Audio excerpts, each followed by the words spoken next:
Okay, now we're going to look at a hip flexor stretch.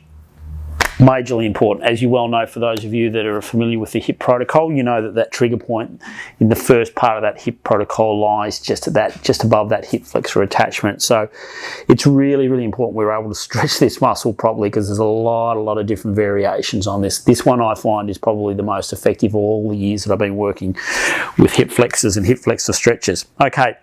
So what is most important here is that the pelvis itself is actually centered straight, okay? It also means that one side's not up, okay, or one side's twisted that way. So you've got to make sure that their pelvis is nice and straight.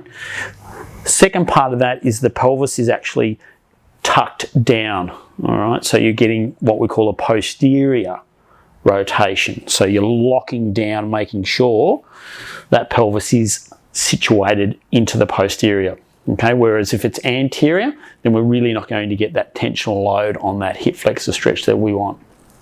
Okay, so central, make sure that there's no shift through the lateral part of the pelvis, lock down into a posterior position, and obviously we're going to have a little bit of hip extension here as well.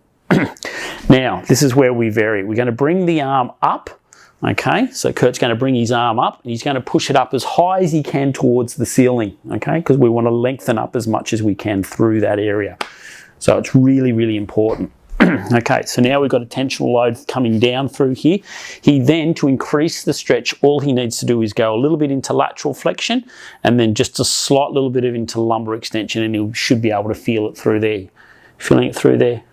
Okay, so this takes a little time to get used to doing this stretch as well, because there's a lot going on here. All right, now move out of that.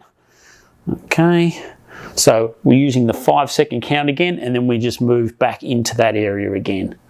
All right, so you should be getting a nice general stretch all the way through that hip flexor.